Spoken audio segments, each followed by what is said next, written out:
You ever make a decision that saves your life in the moment, but nearly gets you killed a few hours later?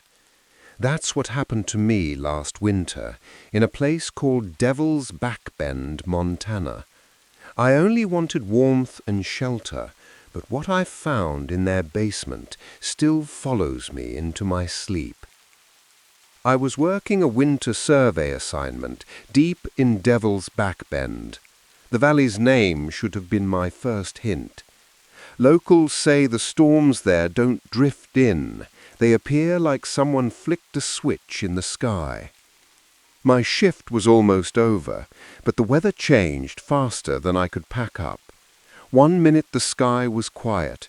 The next, it felt like the world was being erased in white. I grabbed my satellite phone, but my fingers were already going numb.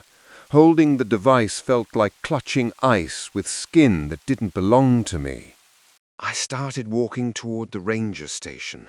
Therefore, every step felt like a gamble. The wind kept pushing me sideways, filling my boots with snow. My toes went from painful to numb. Numb is always worse.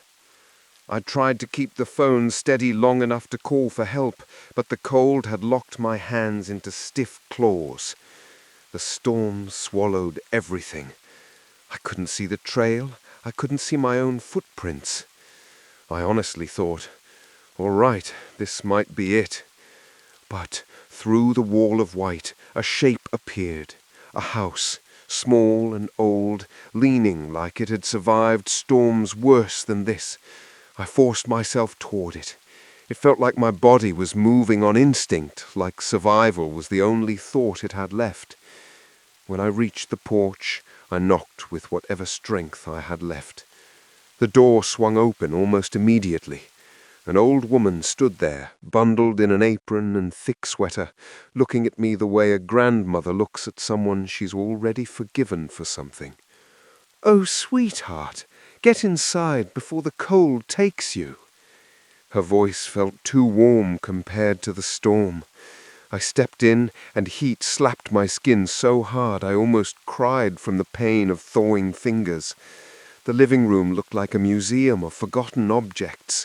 Deer antlers, rusted traps, old newspapers, and a fireplace burning hot enough to feel reckless.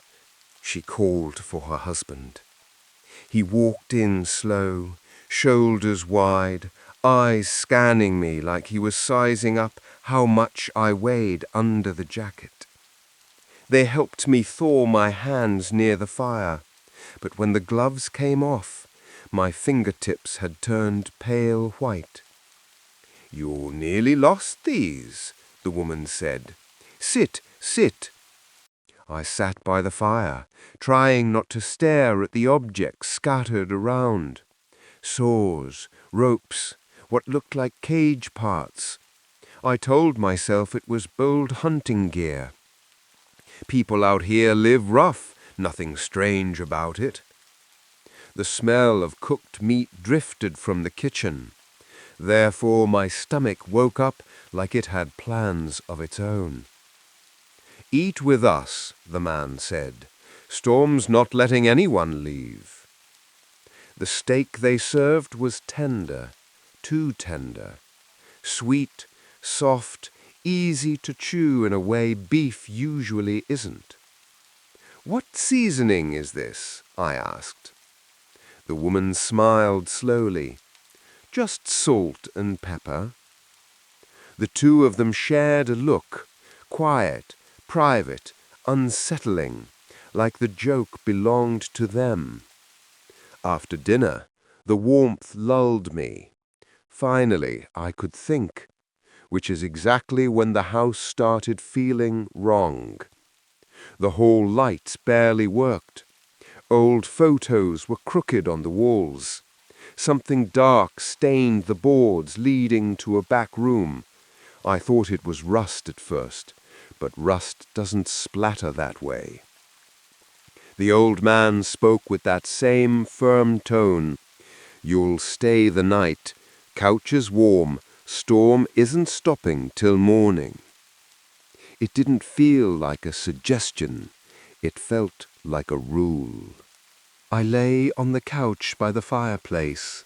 The woman brought a blanket, but she stayed too long. Her hand rested on my shoulder, sliding down to my arm, a slow squeeze, not caring, assessing. "You're strong," she murmured. That was the moment my gut told me something was off. I forced a nervous laugh, shifted away, and pretended to drift off. Somewhere between half asleep and alert, I heard it. A voice, soft, muffled, then another. I froze. It wasn't the storm. It wasn't pipes. It was crying from below, from the basement. I looked outside. The storm was now a wall of white, no escape. I grabbed my knife. Therefore, I had one stupid choice: ignore the cries or check. My conscience shoved me toward the basement door, even though my brain begged me not to open it. The doorknob felt cold, like something alive didn't want me to turn it. I crept down the steps. The air grew colder with every step, smelling like metal and rot. My hand brushed a switch. I flicked it on. The light blinked on, and the world stopped. 4 mattresses, black with grime. Roaches crawling like they owned the place. 4 people, chained to the wall, duct tape over their mouths, eyes glassy with terror. One missing a leg, another both legs, one missing an arm, the last barely conscious, missing everything but his eyes. The smell hit me next. Copper, decay, misery baked into concrete. I gagged so hard I vomited down the stairs. Something creaked above me. I turned. A sharp sting hit my neck. The couple stood on the stairs, smiling. "We ruined our quiet night," the woman whispered. The world tilted. The knife slid from my fingers. Everything went black. When I came to, I wasn't on the couch. I wasn't even upright. I was chained to a mattress, roaches crawling across my chest like they were greeting me. I screamed into the duct tape. The others watched me with the same helpless recognition. Upstairs I heard humming, that same warm grandmotherly tune, now warped, wrong. The basement door opened. Light fell across my face. "How's our new friend settling in?" she sang. I pulled at the chains until my wrists burned. Nothing. Footsteps approached. But then, something cut through the storm. Engines, multiple, getting closer. A siren echoed, thin but sharp. Her footsteps stopped. She bolted upstairs. Lights snapped off. Minutes later, officers stormed in and dragged me out. Later, in the hospital, I learned they caught the woman halfway out the back door. But the old man, he vanished into the storm. No tracks, no sighting, nothing. And here's the part that still messes with me. Sometimes, late at night, when wind scrapes against my windows, I swear I hear humming, the same tune, slow, patient, like someone hasn't finished their work yet.